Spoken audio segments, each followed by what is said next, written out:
20वीं शताब्दी की यदि बात करें तो जो मैंने आपको बताया था कि 20वीं शताब्दी का काल विश्व युद्ध के लिए जाना जाता है,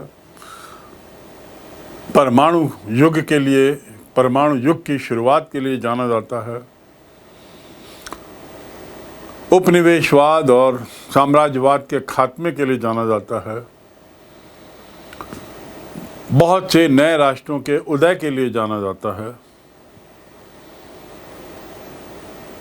वहीं वैज्ञानिक प्रगति के लिए जाना जाता है। वहीं 20वीं सदी शीत युद्ध के लिए भी जाना जाता है। सोवियत संघ, जिसका विघटन 1990-91 में हुआ और उसके विघटन के साथ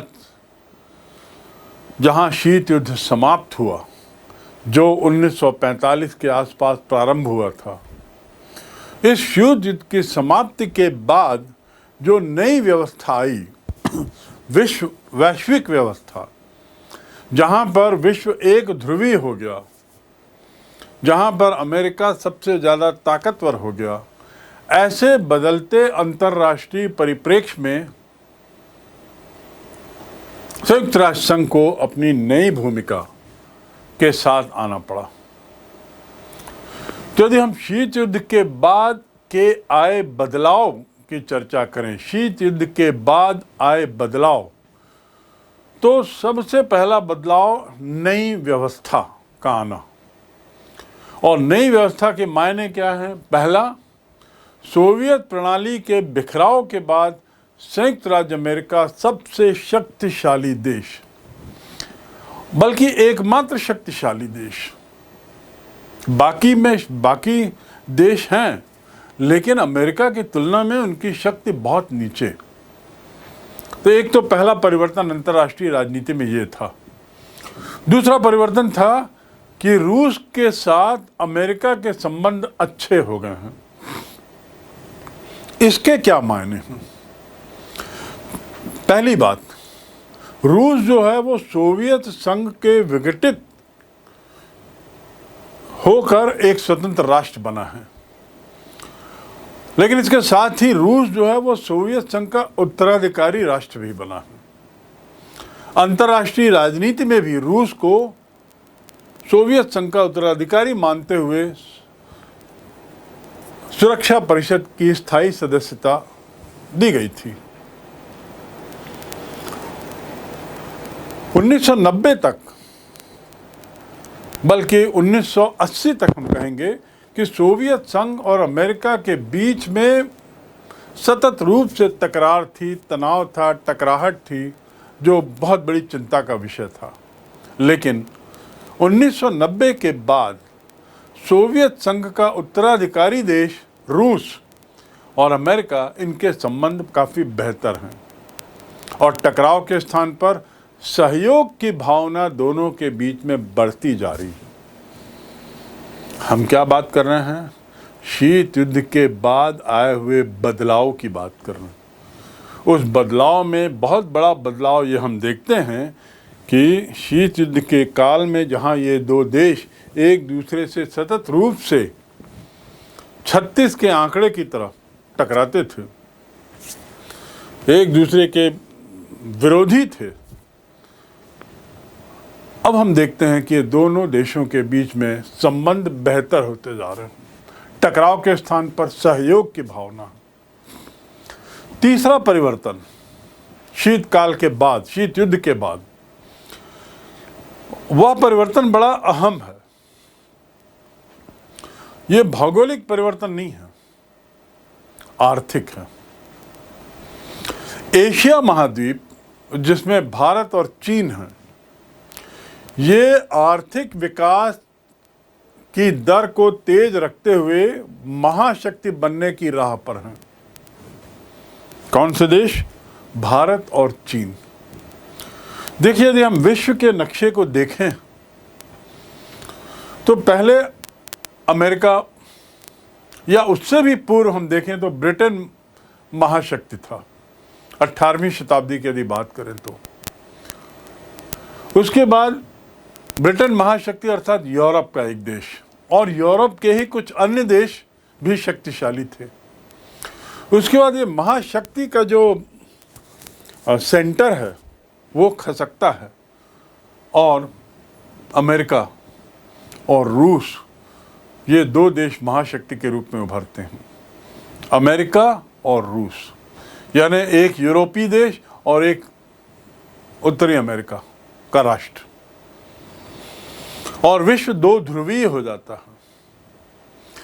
लेकिन शीत युद्ध के बाद स्थिति बदली है और एशिया में, जो अभी तक कहीं भी महाशक्ति की या शक्ति के लिए नहीं जाना जाता था, वहाँ दो दो देश अब महाशक्ति की दौड़ में आगे बढ़ रहे हैं सतत रूप से। और इस प्रकार देखा जा सकता है कि एशियाई अर्थव्यवस्था का जो वर्चस्व है दुनिया में वो बढ़ता जा रहा है।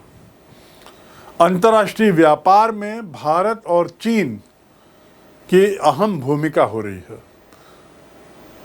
तो एशियाई अर्थव्यवस्था का बढ़ता हुआ वर्चस्व, ये भी शीत युद्ध के बाद का बदलाव, एक महत्वपूर्ण बदलाव है।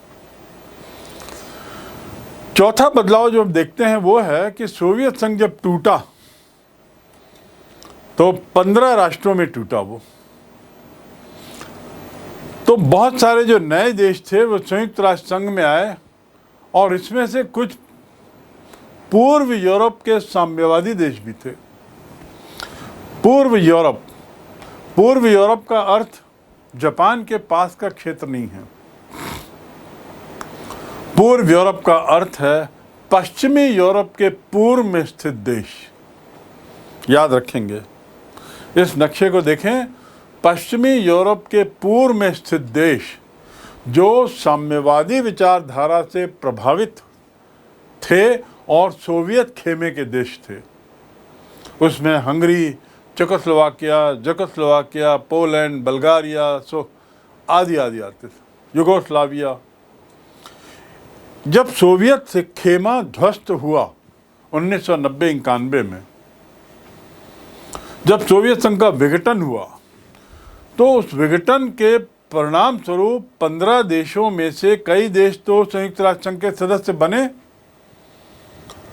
उसके साथ ही साथ कुछ पूर्वी यूरोपीय देश भी इस संयुक्त राष्ट्र संघ के सदस्य बने। ये एक बहुत बड़ी बात थी।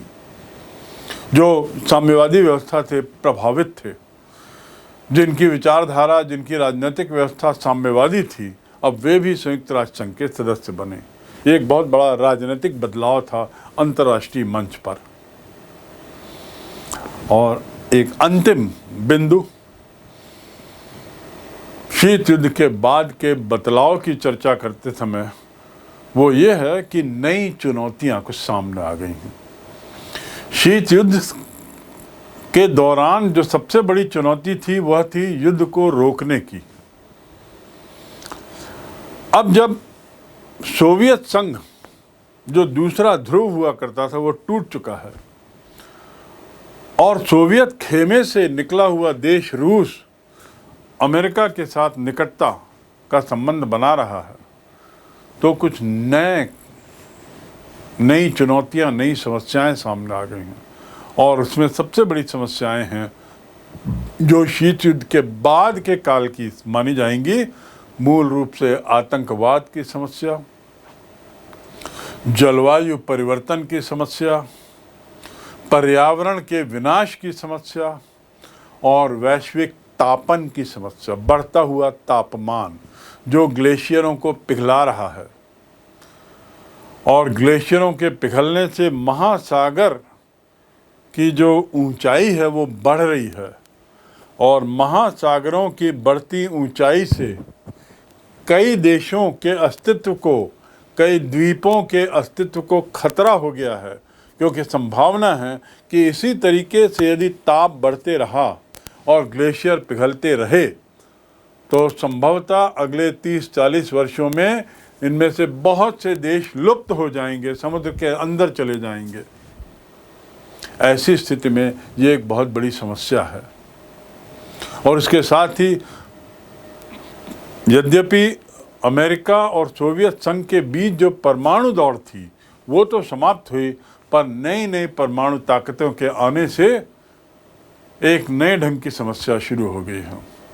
भारत भी एक परमाणु संपन्न राष्ट्र है, चीन भी है और पाकिस्तान भी है।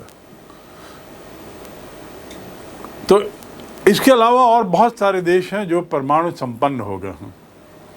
ये भी एक बहुत बड़ी परमाणु आणविक प्रसार जिसे हम कहते हैं, ये भी एक नई समस्याओं में गिनी जा सकती है। तो इन बदलती स्थिति में संयुक्त राष्ट्र संघ की भूमिका बहुत महत्वपूर्ण हो गई है। अब मात्र युद्ध को रोकना उसका लक्ष्य नहीं रह गया। संयुक्त राष्ट्र संघ का जन्म द्वितीय विश्व युद्ध के माहौल में हुआ था, युद्ध के माहौल में हुआ था। उस समय उसका उद्देश्य केवल युद्ध रोकना था, लेकिन बाद में अब इसका जो दायरा है, इसका जो कार्यक्षेत्र है या इससे जो अपेक्षा है, वो काफ़ी बढ़ गई है।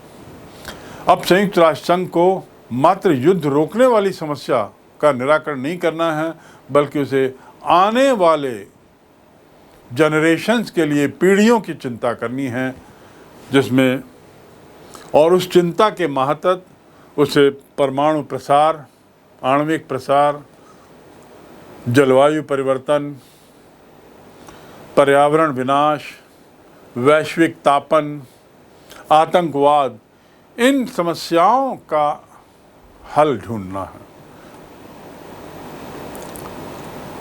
उस समय जब ये स्थापित हुआ था तो केवल युद्ध ही तो उसका उद्देश्य था, युद्ध रोकना।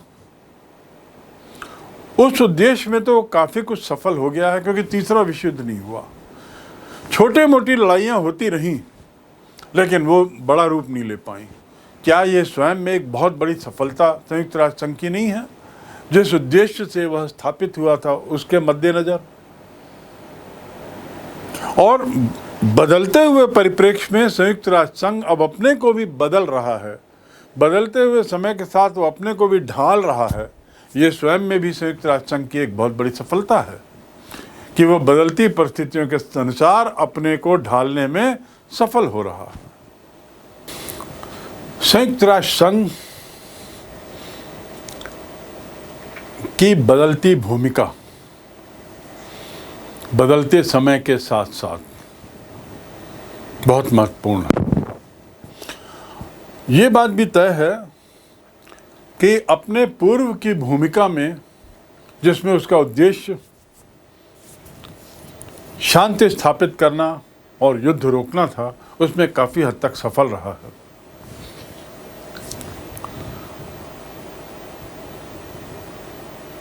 अब जब समय बदल गया है, उसकी भूमिका बदल रही है, उसकी भूमिका का दायरा बढ़ रहा है,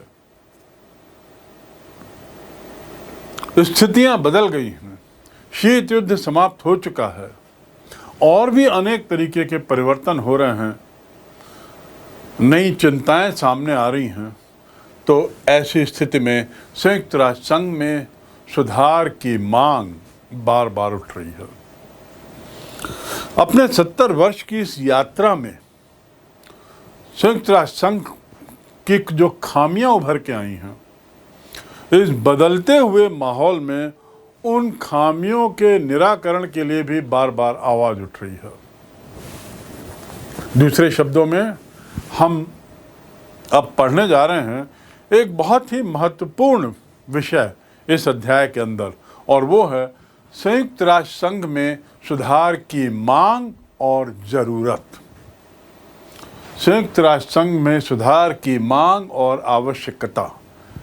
क्या मांगे हैं सुधार के लिए और क्या ज़रूरत है उनकी? क्या ये सुधार ज़रूरी है? हमने जब संयुक्त राष्ट्र संघ की असफलताओं की चर्चा की थी, तो उन असफलताओं पर यदि ध्यान दें तो हमने पाया कि ये असफलताएं मूलतः उसके ढांचेगत कमजोरियों के कारण थी। ये असफलताएं उसके प्रयासों की असफलताएं नहीं हैं, ये असफलताएं उसके अंदर के सिद्धांतों की हैं, अंतर्निहित सिद्धांतों के कारण हैं, ढांचे के कारण हैं। तो कुछ वहाँ बदलने की ज़रूरत है और उसी के लिए बार बार मांग उठती रहती है, बार बार आवाज़ आती रहती है। संयुक्त राष्ट्र संघ का गठन, जैसा मैंने बताया, विश्व युद्ध के परिप्रेक्ष्य में हुआ था, द्वितीय विश्व युद्ध के बाद 1945 में। और उद्देश्य क्या था? विश्व शांति और सुरक्षा, बस। लेकिन तब से लेकर अब तक जो परिवर्तन हुए हैं बड़े व्यापक हुए हैं। उन व्यापक परिवर्तनों का जिक्र मैंने बहुत संक्षिप्त में कर दिया है, और इन परिवर्तनों के परिप्रेक्ष्य में, इन परिवर्तनों के आलोक में संयुक्त राष्ट्र संघ को अब अधिक लोकतांत्रिक और प्रभावी बनाने की जरूरत है। अधिक लोकतांत्रिक और प्रभावी बनाने की जरूरत है। गत 100 वर्ष लोकतंत्र का भी काल रहा है, और इस लोकतंत्र के काल में संयुक्त राष्ट्र संघ जैसी संस्था कैसे अछूती रह सकती है? वही संस्था जिसने लोकतंत्र के प्रचार में, बढ़ाव में, विस्तार में स्वयं बहुत योगदान दिया है। इसलिए इसको लोकतांत्रिक बनाने और इसको ज़्यादा प्रभावी बनाने के लिए बारंबार मांग उठती रह रही है। इस संबंध में सुरक्षा परिषद और महासभा, इसमें विशेष सुधार की आवश्यकता है।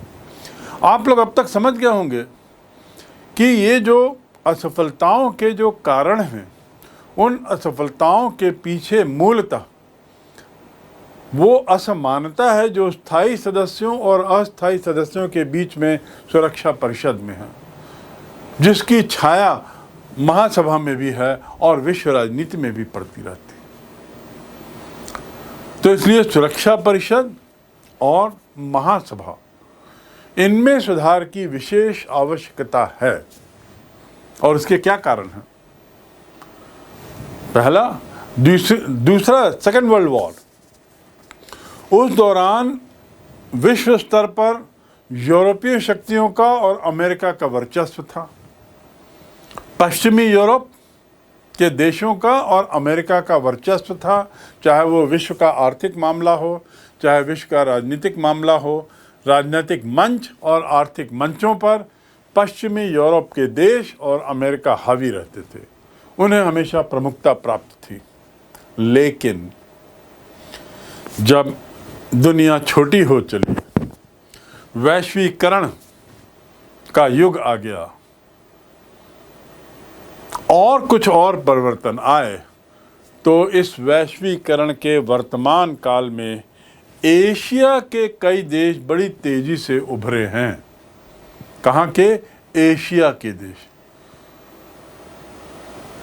और इन देशों में मुख्य रूप से भारत है, चीन, इंडोनेशिया, दक्षिण कोरिया और जापान, ये बड़ी तेजी से अपना विकास दर बनाए रखी हैं और विश्व शक्ति के मंच पर अब इनकी आवाज़ काफ़ी बुलंद है। तो एक परिवर्तन तो ये है कि एशिया के देशों का शक्तिशाली बनना। दूसरा, विश्व के अन्य देश भी कुछ हैं, जैसे ब्राज़ील और दक्षिण अफ्रीका। ब्राज़ील और दक्षिण अफ्रीका अपने अपने क्षेत्र में क्षेत्रीय शक्तियां हैं। अफ्रीका कॉन्टिनेंट की यदि बात करें, महाद्वीप की, तो दक्षिण अफ्रीका बड़ा पावरफुल आधुनिक देश हो चला है। और ऐसे दक्षिण अमेरिका में ब्राज़ील एक शक्तिशाली देश के रूप में उभरा है। इसलिए विश्व आर्थिक शक्ति का केंद्र अब यूरोप नहीं है, विश्व आर्थिक शक्ति का केंद्र अब अमेरिका नहीं है, वह अब खसक गया है। और खसक के वो यूरोप या अमेरिका से खसक के वो एशिया की ओर बढ़ चला है। इसलिए वर्तमान परिप्रेक्ष्य में जरूरी है कि संयुक्त राष्ट्र संघ में एशियाई देशों का प्रतिनिधित्व कुछ इस तरह हो कि संयुक्त राष्ट्र संघ अपनी भूमिका ज़्यादा प्रभावशील तरीके से उठा। जब एशिया के देश ज़्यादा ताकतवर हो रहे हैं, तो जरूरी है कि संयुक्त राष्ट्र संघ में कुछ सुधार हो। जब तक पश्चिमी यूरोप और अमेरिका बहुत ताकतवर थे तो उन्होंने वहाँ की स्थायी सदस्यता लेके अपना भविष्य तो बना लिया, विश्व राजनीति में अपने को शक्तिशाली तो बना लिया, निषेधाधिकार के बल पर, स्थायी सदस्यता के बल पर अपने को अन्य राष्ट्रों से बहुत ऊपर तो कर लिया। लेकिन अब जब एशियाई देश उसी ताकत के स्तर पर आ चुके हैं तो जरूरी है कि संयुक्त राष्ट्र संघ भी उनकी इस महती ताकत का सम्मान करे और उनको उचित स्थान दे, यदि संयुक्त राष्ट्र संघ को प्रभावशाली बने रहना है तो। दूसरी बात,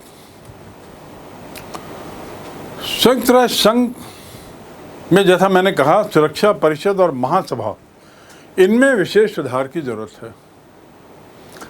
लेकिन इसमें भी सुरक्षा परिषद, जिसकी सबसे अहम भूमिका रहती है विश्व राजनीति में, वहां पर विशेष ध्यान देना होगा।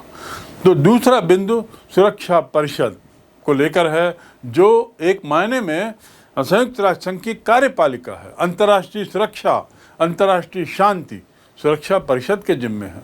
पूरा उत्तरदायित्व सुरक्षा परिषद के हाथ में है। ऐसी स्थिति में जो विश्व में जो नई नई चुनौतियां आ रही हैं, विश्व में जो नई नई समस्याएं उभर रही हैं, उसमें सुरक्षा परिषद में सुधारों की मांग भी उभर रही है। सुरक्षा परिषद में सुधारों की जो आवाज़ है वो ज़्यादा बुलंद होती जा रही है। और सुरक्षा परिषद में सुधारों की मांग क्यों हो रही है? सदस्य संख्या को लेकर। पहली बात, 5 स्थायी सदस्य और 12 अस्थायी सदस्य, बहुत छोटी संख्या है। ये वास्तव में विश्व को रिप्रेजेंट करने वाली, पूरे विश्व का प्रतिनिधित्व करने वाली संख्या नहीं है। दूसरा, 5 स्थायी सदस्य पश्चिमी यूरोप और अमेरिका से हैं और एक एशिया से चीन है, जो बहुत बाद में संयुक्त राष्ट्र संघ का स्थायी सदस्य बनाया गया, और वह भी भारत के प्रभाव से। इस बदलते माहौल में जरूरत है कि स्थायी सदस्यता पर पुनः विचार किया जाए। या तो स्थायी सदस्यों की संख्या बढ़ाई जाए और उन बढ़ी हुई संख्या में कौन से देश शामिल होंगे ये निश्चित किया जाए।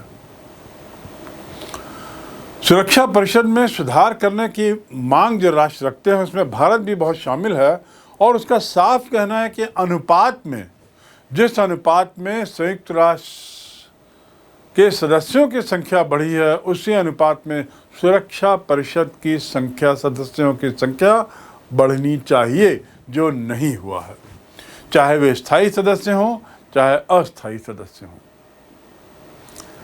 इसलिए सुरक्षा परिषद को अधिक लोकतांत्रिक बनाने की जरूरत है। दूसरे शब्दों में, संख्या बढ़ाते हुए, संख्या बढ़ाने का मकसद है उसे अधिक लोकतांत्रिक बनाना, ज़्यादा रिप्रेजेंटेशनल बनाना, सही प्रतिनिधित्व दिलवाना। भारत इस बात पे जोर देता रहा है कि सुरक्षा परिषद में सदस्यों की संख्या, खासकर स्थायी सदस्यों की संख्या बढ़ाई जाए, और स्थायी सदस्यों की संख्या को लेकर और कौन देश संभावित स्थायी सदस्य बनेंगे, इसको लेकर कई वर्षों से विश्व मंच पर अलग अलग प्लेटफॉर्म पे बहस होती रही है। सदस्य संख्या के अलावा सुरक्षा परिषद के दूसरे बिंदु जिस पर सवाल उठाया जाता है वह है असमान प्रभुसत्ता। असमान प्रभुसत्ता अर्थात सुरक्षा परिषद की सदस्य संख्या 15 है, जिसमें 5 स्थायी सदस्य हैं और जिन्हें वीटो है, बाकी 10 अस्थायी सदस्य हैं। ये इससे पता चलता है कि सुरक्षा परिषद में समानता के अधिकार को मान्यता न दे करके असमान प्रभुसत्ता का अस्तित्व बनाए रखा गया है। असमान प्रभुसत्ता का अस्तित्व बनाए रखा। अस्थायी सदस्य 10, स्थायी सदस्य 5। किस बात पर ऐसा अंक आया है? कई राष्ट्र, कई सदस्य देश इस भेदभाव को बिल्कुल समाप्त कर देना चाहते हैं। ये स्थायी अस्थायी के खेल को समाप्त कर देना चाहते हैं, और कई लोग इसकी संख्या बढ़ाने के पक्ष में हैं। तो इस प्रकार असमान प्रभुसत्ता को लेकर, जिसमें निषेधाधिकार का अधिकार इन स्थायी सदस्यों को मिला हुआ है, ये सुरक्षा परिषद के में सुधार को लेकर एक अहम मुद्दा बना हुआ है। सदस्य संख्या सुरक्षा परिषद की असमान प्रभुसत्ता और इसके बाद महाशक्तियों के प्रभुत्व को समाप्त करना, ये तीसरा मुद्दा सुरक्षा परिषद को लेकर है सभी देशों के बीच में। सुरक्षा परिषद में जो 5 सदस्य हैं, अमेरिका, इंग्लैंड, फ्रांस, रूस और चीन। मैंने पूर्व में कहीं जर्मनी का यदि नाम लिया है तो उसमें सुधार है, वो चीन है।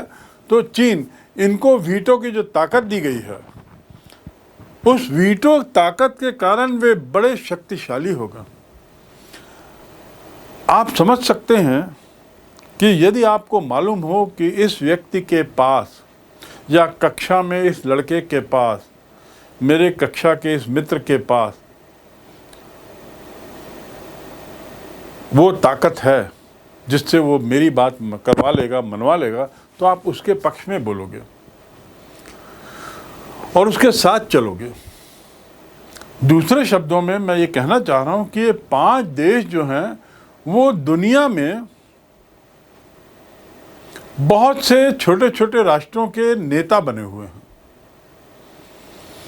क्योंकि किसी देश की कुछ समस्या, कुछ मुद्दा यदि सुरक्षा परिषद में जाता है तो वह देश उस मुद्दे को अपने अनुसार करवाने के लिए इन्हीं किसी वीटो या स्थायी सदस्य वाले राष्ट्र की ओर मुखातिर होता है। और यहाँ पे समस्या आ जाती है कि खेमे बनने लगते हैं, ये अपनी ताकत दिखाने लगते हैं।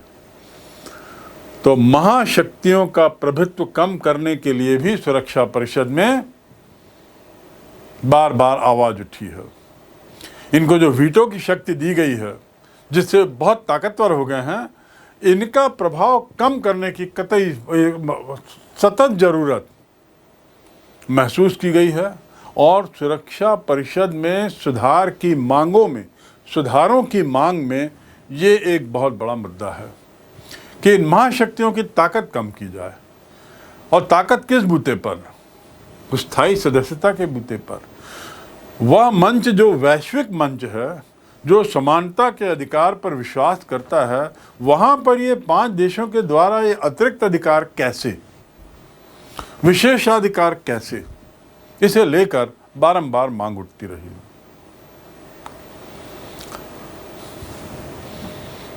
सुरक्षा परिषद को अधिक जवाबदेह बनाए जाने के लिए भी, ज़्यादा अकाउंटेबल बनाए जाने के लिए भी आवाज़ सतत उठी है।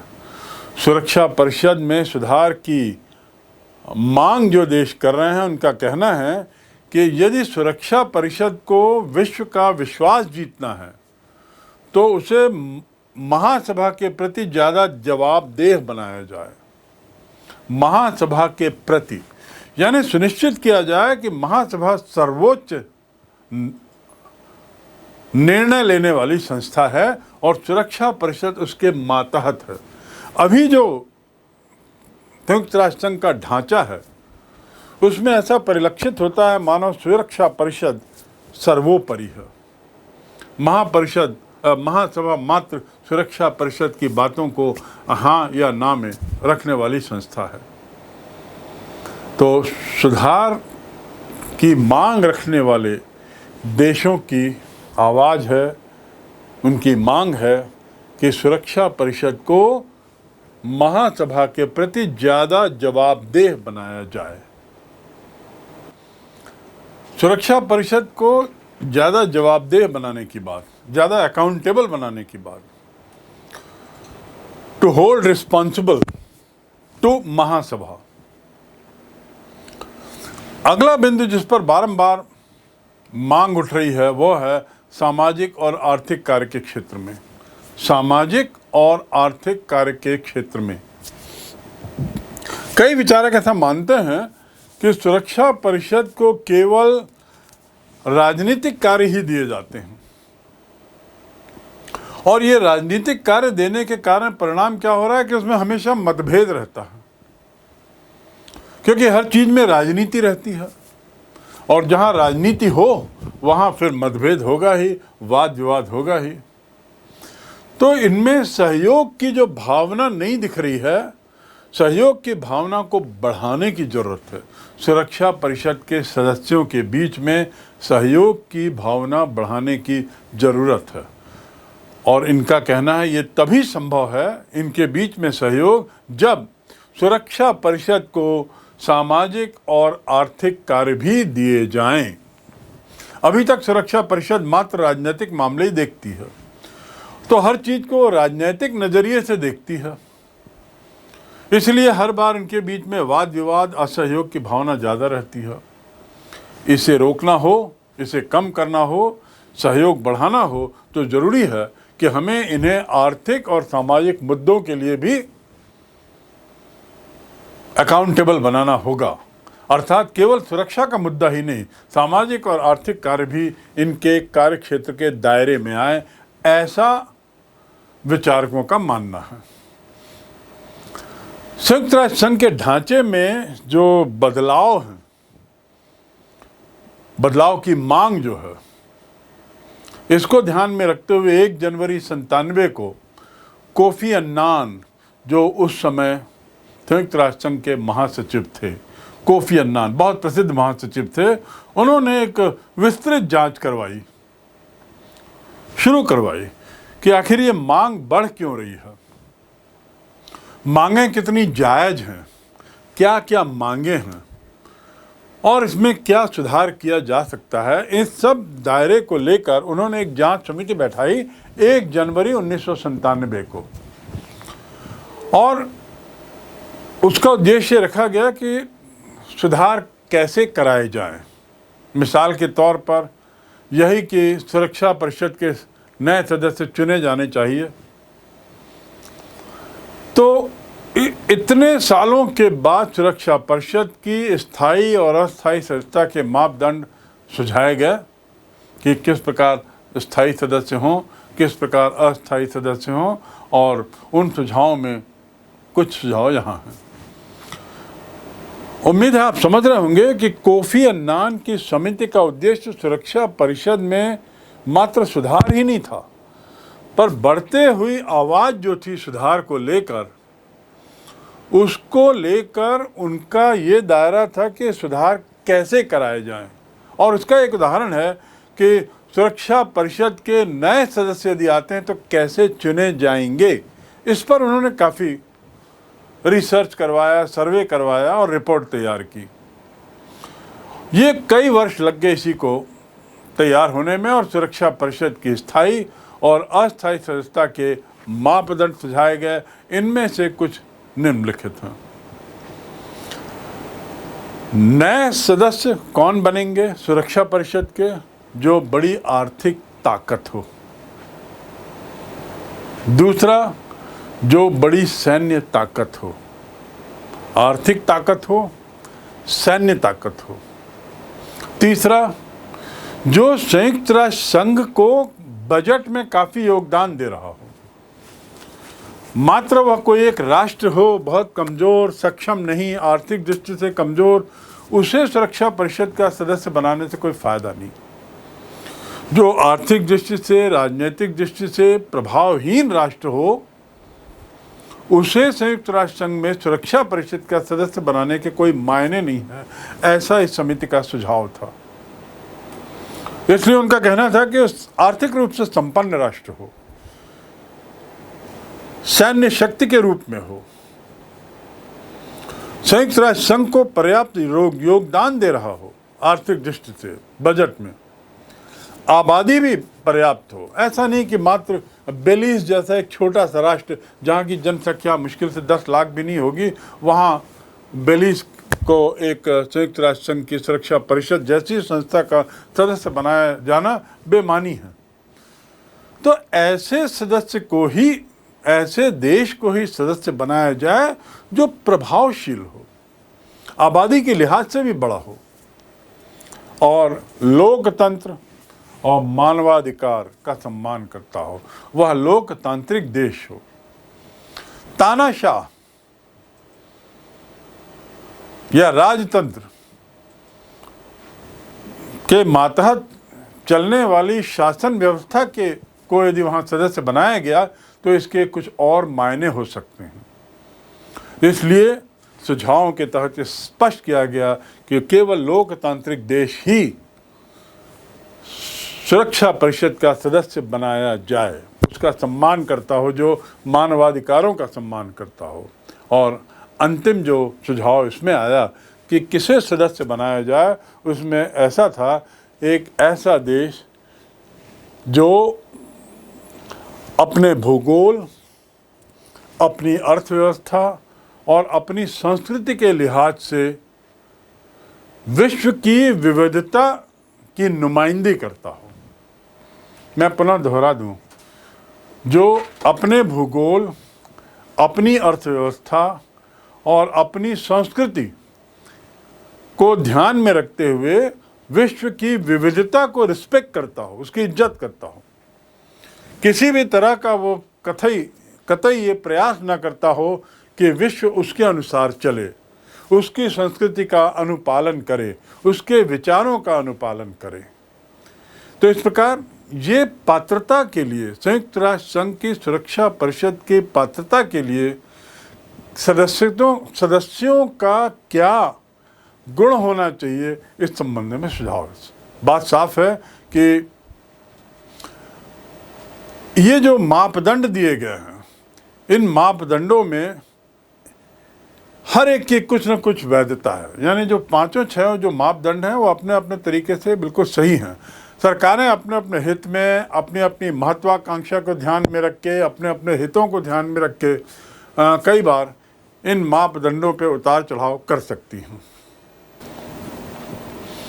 सन 2005 में संयुक्त राष्ट्र संघ ने अपने 60 साल पूरे किए और सितंबर 2005 में 60 साल पूरे होने पर सालगिरह मनाने के लिए संयुक्त राष्ट्र संघ की समीक्षा हुई थी पूरी, कि हमने 60 सालों में क्या खोया, क्या पाया।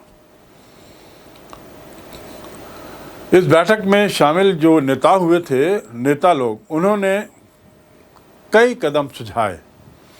60 साल का विवेचन जब हुआ तो उस विवेचन का जो निष्कर्ष निकला, उस निष्कर्ष के पीछे संयुक्त राष्ट्र संघ की प्रासंगिकता को ज़्यादा बढ़ाने का उद्देश्य था। मैं पुनः दोहरा दूं, संयुक्त राष्ट्र संघ की प्रासंगिकता को बढ़ाने का उद्देश्य, कहीं संयुक्त राष्ट्र संघ गैर प्रासंगिक ना हो जाए। समय के साथ साथ संस्था का उद्देश्य बदलने की जरूरत हो तो बदलें, तभी तो वो प्रासंगिक रहेगा। गुट निरपेक्ष आंदोलन की प्रासंगिकता लगभग समाप्त हो चुकी है। अब इसीलिए गुट निरपेक्ष आंदोलन का अस्तित्व लगभग नहीं के बराबर है। कहीं संयुक्त राष्ट्र संघ का भी हश्र ऐसा ना हो जाए, इसलिए इस 60वीं सालगिरह के बैठक के दौरान हुए विचार विमर्श के परिणाम स्वरूप कुछ निष्कर्ष निकले और निम्न कदम उठाने के फैसले हुए। पहला, शांति स्थापक आयोग। दूसरा, यदि कोई राष्ट्र अपने नागरिकों को अत्याचारों से बचाने में असफल हो तो विश्व बिरादरी इसका दायित्व ले। इस बात के लिए स्वीकृति ली जानी थी। बहुत अहम मुद्दा है। यदि कोई देश अपने नागरिकों को अत्याचारों से बचाने में असफल हो जाए तो दुनिया की जिम्मेदारी है, विश्व बिरादरी की जिम्मेदारी है कि वो इसकी जिम्मेदारी ले कि वो नागरिकों पर अत्याचार ना हो रहा हो। चाहे वो अत्याचार किसी विदेशी सत्ता द्वारा हो, चाहे वो अत्याचार किसी शासक द्वारा हो, किसी भी रूप में हो, यदि नागरिकों के प्रति भारी अत्याचार है तो उसकी जिम्मेदारी लेने का काम संयुक्त राष्ट्र संघ का होना चाहिए। इस पर स्वीकृति के लिए ये बात सामने रखी गई थी 60 वर्ष पूरे होने पर।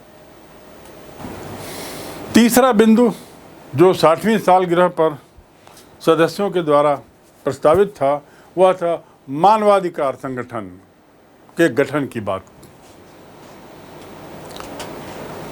चौथा बिंदु सहस्त्राब्दी विकास लक्ष्य, मिलेनियम डेवलपमेंट गोल।